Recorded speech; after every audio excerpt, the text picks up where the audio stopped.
this deal and send us back to square one. The British people want us to get on with a deal. And when I go knocking on doors asking and listening to people when they say, the overwhelming view is get on with it. I think the majority of the British public want us to get on with doing what they asked us to. As yet, none of that seems to be swaying her Tory critics. Some of them predictable, some a nasty surprise. Are we not nonetheless being asked to take a huge gamble here? Paying, leaving, surrendering our vote and our veto without any firm commitment to frictionless trade. I congratulate my right honourable friend on beginning her campaign to sell this deal to the country with the frank admission just now that it is unsatisfactory. I may say I think that is a bit of an understatement. Could I ask her, please, to tell me which region or regions of the United Kingdom will be more prosperous with higher productivity and higher GDP per capita than they do and than they will under present arrangements within the EU? I say to my honourable friend that the answer to that question is the extent to which we are able to enhance the prosperity and the number of jobs in regions of the United Kingdom depends on a whole variety of decisions that will be taken by this government. Attacked from all sides, the Prime Minister was repeatedly asked to accept her deal couldn't win a vote here and she needed a backup plan. Ploughing on is not stoic, it's an act of national self-harm. Instead of threatening this House with a no-deal scenario or a no-Brexit scenario, the Prime Minister now needs to prepare a Plan B, something her predecessors failed to do. She needs Plan B. What is the Prime Minister's Plan B? I'm tempted to say to my right honourable friend that throughout the last 18 months of negotiations, at virtually every stage, people have said to me that it was not going to be possible for me to negotiate a deal with the European Union. No sooner do I negotiate a deal with the European Union than people are saying, well, what's the next thing you're going to do? Sympathy for her approach in Chelmsford in Essex. Leave won narrowly here in the referendum. Many voters want MPs to get behind the Prime Minister. She's done her best. I mean, what else could they do? The people that are moaning about her, would they do any better?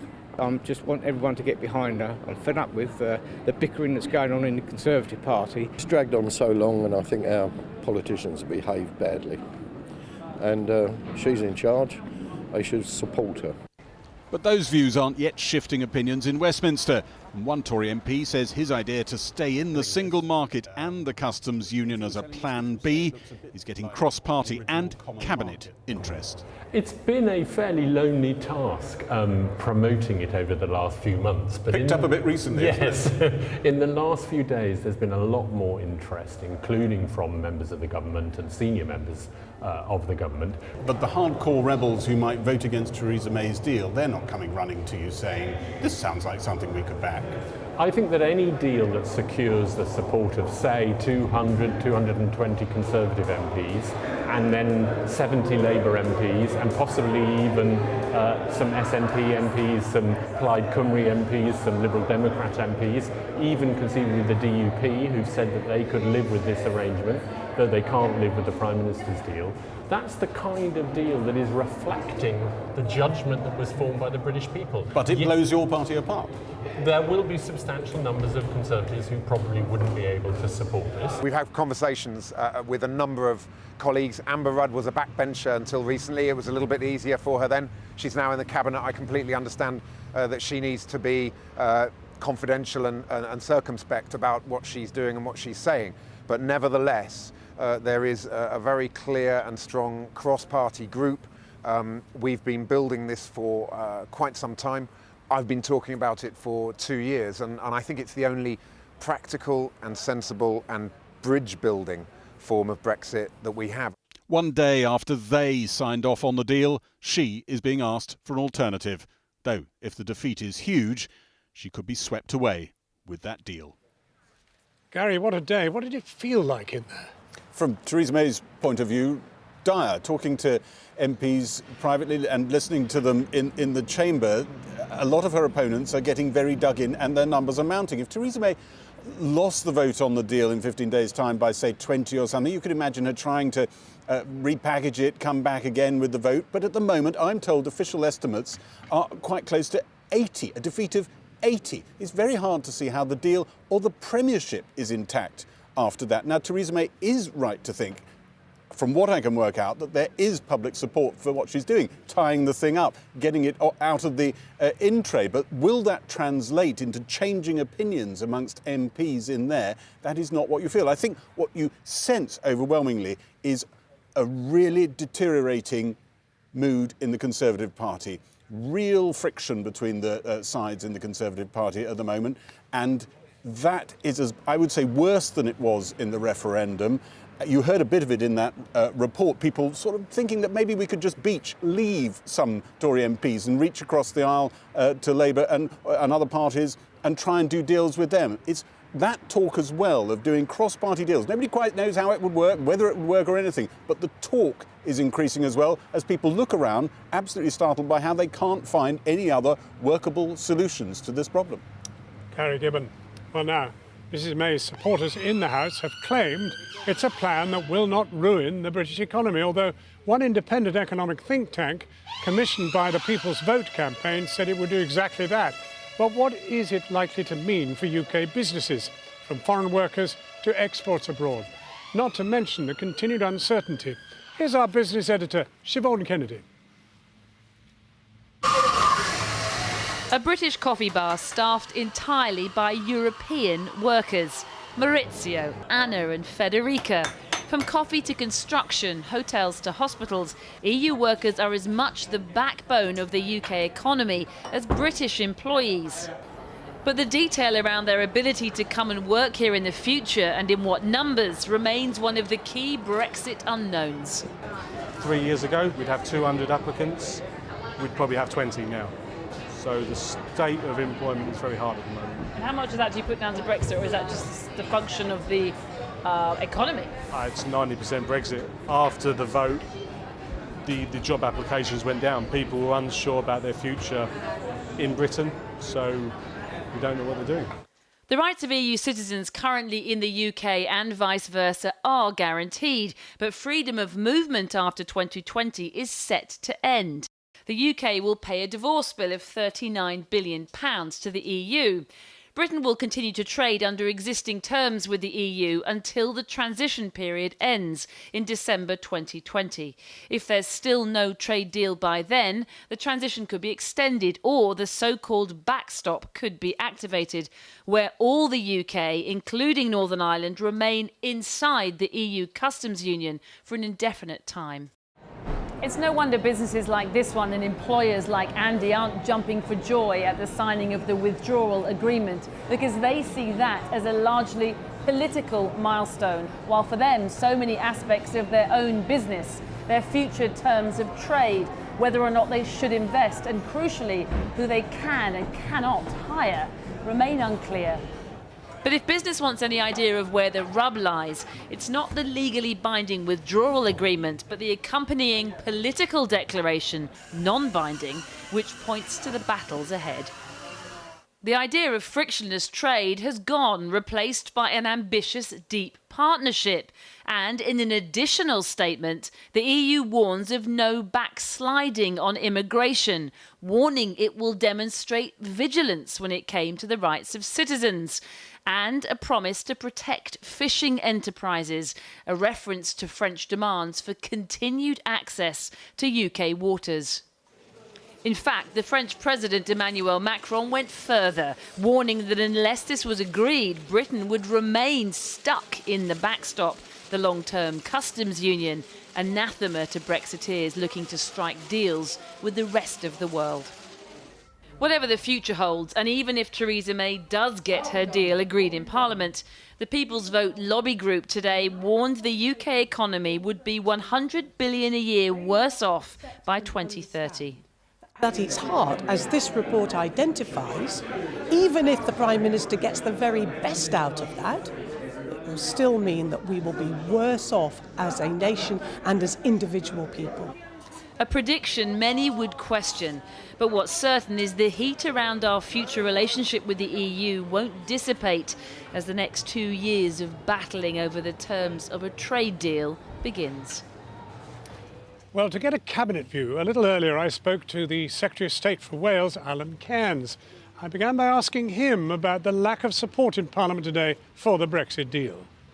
Well, I think there's time to go. We will have 5 days of the debate, but over the next couple of weeks, the Prime Minister and Cabinet members will be travelling right across the country in order to highlight the benefits that we will take control of our laws, of our borders and our money, that we will have the opportunity to strike free trade deals right around the world, and we'll also withdraw from the political institutions of the European Union. With respect, I mean, that is exactly what she spelt out in the House of Commons, and she got roundly sort of, disapproved. Well, I think we need to consider the debate that will take place. We need to consider where public opinion lies. So what you think is that people are going to be, all you MPs are going to go out there, none of you apparently, or very, very few of you believing, well, do you believe in this deal? Without a question. You have to stay in the cabinet? I absolutely believe in this deal. Right, okay. And let me highlight that if at the time of the referendum, I think even if David Cameron had come back and highlighted that we would stop free movement, I suspect that public opinion would have voted for the deal, providing that there was free movement, because that is a worry to so many people. But you heard so this people goes on your so own much side, further. people on your own side, even Jeremy Corbyn, all these other people that people might have thought might not, be too critical.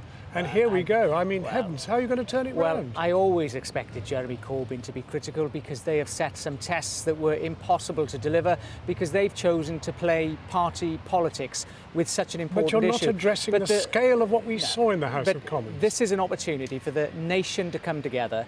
The members of Parliament will represent and reflect that view around the country. So let's just get this clear. MPs are wrong. The vast majority who spoke today against this deal are quite simply wrong, and you will be able to win the people around. Because they're not going to go out into the country and say, hey, folks, I may have said in the House of Commons it was dreadful, but actually, I tell you, it's a great deal. Will you please vote for it? Well, I think MPs will take the time to debate the issue. That's why we're giving 5 days of debate. They will also take account of the parliamentary arithmetic, of the risk of maybe Brexit not being delivered. Something you're not doing tonight. They'll also take account of the opportunities that when we leave the European Union, that we can strike free trade deals right around the world, that we will withdraw from those political institutions, that free movement will end. You're a brave man, all Alan of those Cairns. benefits of it. You're singing a solo song. I mean, there are no throngs of MPs coming out to help you. And the truth of the matter is this is a dead duck, the deadest duck that walked. I've heard so many accusations like that against the Prime Minister at each and every stage of the Brexit negotiations. But her determination to act in the national interest, the resilience that she's shown, is gained admiration. So there's no plan B, no plan B of any description? The plan A is to deliver on this deal. If there's a plan A, there's got to be a plan B. What is it? And that is the only plan. What's the plan B? Plan A is the only plan. Plan B? We don't need a plan B because this is the right deal in the national interest. So all your colleagues in there that spoke today, all your Conservative colleagues, they're just dead wrong.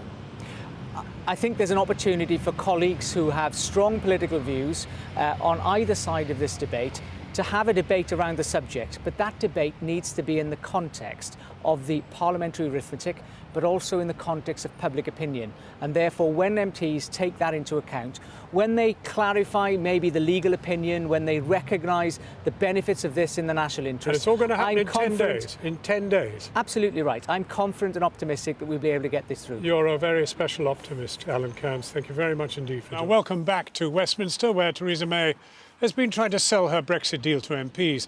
Along with the backstop, another major bone of contention has been the impact of the deal on the fishing industry and future access to the UK's fishing waters and European markets. Our Scotland correspondent Kieran Jenkins joins us now from Glasgow. Kieran. Well, it was another Brexit pummelling, wasn't it, John, for Theresa May in the Commons this afternoon. Not many, if any, MPs, Conservative or Scottish or otherwise, willing to stand up and say what a great deal this is for the British fishing industry. And a lot of that is because even if Theresa May were to win her vote, yes, we would leave the common fisheries policy at some point in future, but instead there would be a new fishing agreement with the EU, the contents of which are up for grabs. So there's going to be an almighty fight coming over fishing rights if it hasn't started already, because the EU making it plain that it will use all its leverage to win that fight. One, by making access to UK waters a condition of future trade talks or a future trade deal. And secondly, as you've already heard, the explosive suggestion from the French President Emmanuel Macron that the UK could be kept in the backstop as a form of leverage. So what we have is the EU saying this weekend that at the very least they want a better deal than they have now, at least current fishing rights, access and quotas, which of course is not what fishing communities were promised Brexit would deliver. So you have the SNP and a number of Tory MPs saying this is a sellout. And you have Theresa May saying, well, the key difference is that at least in future, the UK will decide who fishes what in UK waters. But that is all still to be negotiated. And what you're left with at the end of it all is Theresa May's word. And for a lot of MPs, that is not enough. John. Kieran Jenkins in Glasgow. Now, the Prime Minister is, according to newspaper reports, considering a televised debate with Jeremy Corbyn about her deal, although some said a better debate would be between her deal, a no deal, or a second referendum, and we're trying to do that here tonight. Joining us now are three different Tory MPs with three different views. Vicky Ford, who's backing the Prime Minister's deal, Sir Bernard Jenkin, who isn't, and Sarah Wollaston, who backs a second referendum. Let me just start with you, Vicky Ford. I'm just wondering, given that the Prime Minister is now going off around the country, talking to people, trying to win them over, it's a bit of an odd thing that she's not then going to allow them to have a vote. So we had a vote, and I voted Remain, but the country voted Leave, and we need to respect that. So we're leaving the EU in 4 months' time, you know, hardly any time at all now. So what's the point of her going around the country? And the withdrawal agreement, which is what we will be voting on in a couple of weeks' time here in What's the point of her going around the country? Well, I think it's important that we listen to the people who are going to be affected by this. So I've been with businesses today, employers, people whose job really matter to people's jobs and livelihoods. And they're saying to me, listen, we need that stability through this period. It's 4 months to leave, where they want the withdrawal agreement that gives them this transition, this breathing space. Right. I've got constituents who are married to people from the EU, who've got family living in other EU countries, and that gives them the stability as well. So that's why I'm minded to back this deal. Sir Bernard, are you having your feet held to the fire by your constituents? There are a mixture of views. My constituency predominantly voted Leave, but the problem is everybody agrees with Theresa May when she says, come on, let's get on with it, because she's just playing back what she's hearing from so many people. But you think it's a dreadful deal? Well, the problem with this deal, it will make Brexit pretty interminable, because, I mean, we're paying £28 billion for a transition period to nowhere. That's yet to be negotiated. So have you put in a letter? Are you sort of I have not put in a go? letter. The point is that this deal is not going to provide the certainty that people want. And there's a very fundamental difference between our membership of the EU as it is at the moment and this deal. We do actually have the unilateral right to leave the EU. There is no unilateral right in these arrangements to leave these new arrangements, which is why the backstop is so controversial. We could be stuck there under this joint committee, subject to an EU veto indefinitely. And the Prime Minister hopes we won't ever get into that situation, but that would be suggesting she's hoping but realises that what the agreement says, it says. Sarah Wollaston, it sounds as if there might be a need to ask a few people and get their input. Exactly. I mean, the point here is we now know what Brexit actually looks like, Brexit reality as opposed to the Brexit fantasy that was sold during the referendum campaign. And what we have is a withdrawal agreement in great detail, but then we have a future framework which is 26 pages of wish lists, wishful thinking, and we don't know where we're going to end up. And I think now that people can see what it is and the uncertainty about where we're going, I think the right thing to do is not just to write to the British people as she has done, but actually to go around the country and then come back and ask their opinion with a sort of informed consent vote. That's what we would expect if you were having an operation. The Prime Minister says we've already had a vote. And I think that's a very important point, and we just hear about what's happening with the fishing industry. Lots of expectations were raised during the campaign about what Brexit meant. Now we know what it actually means. Along warts and all, with all the uncertainties for the future, this is the time to go back to people. Now we know what we're dealing with and say, is this what you meant by Brexit? It's a simple question. Bernard Jen, can you feel tempted? Well, no, because everybody said at the time of the referendum, this is the final choice. What you decide will be decided. and will be implemented. The problem with this deal, it's not really implementing much of a Brexit. The problem and for example, there is absolutely no need for us to make this great compromise on fish as part of the future economic partnership. But that's the deal. But that's the deal we're being offered, and I think that's what is putting people off this deal. The truth is, in 40 years of reporting, I have never seen a Prime Minister get such a pummelling. But this is the most complicated negotiation of our generation, the withdrawal agreement. That's the 500 pages. That makes it very clear that we're leaving the EU, the single market, we're leaving the common fisheries agreement, we're leaving the common farming agreement, but then we are moving into this new trade relationship. And yes, that 28 pages is only the heads of terms. But you see, you're beginning to talk about things people were never told before. Wouldn't you be kind to ask them again? So I did 40 public meetings, many of which Bernard was at during the referendum, making it enormously clear so they had that chance they can get stuff. Any new trade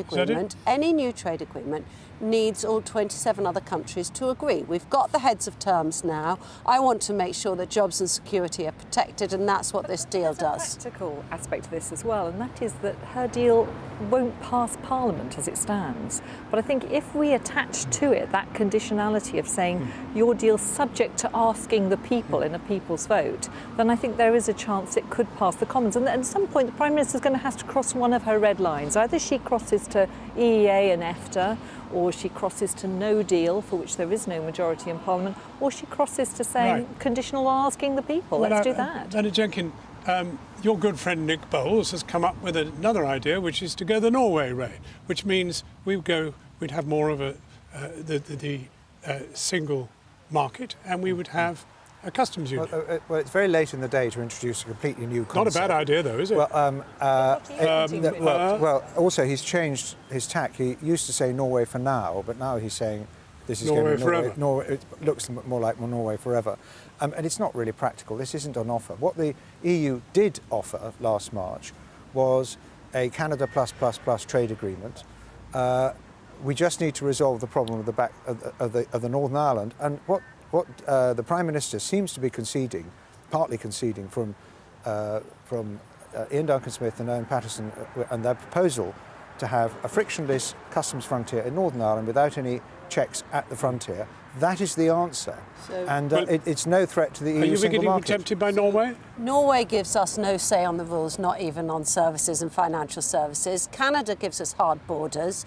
A no-deal Brexit gives huge uncertainty for business, and I don't think a second referendum solves the problem. That's why I'm minded to support this package, which gives us that stability and buys us the breathing space. Bites. I agree with Sarah. This deal is not going to go through. Yes. Least of all because the DUP are not going to support this deal. And if it did go through, the DUP said they would review their agreement with the coalition. So we're most likely to be leaving without an agreement, and the government's been preparing to leave without an agreement. One party, three Tories. Some people I'm say delighted to talk to you. Thank you very much, Sarah. Exactly. Sir Bernard, thank you very much, and Vicky Ford, thanks very much indeed.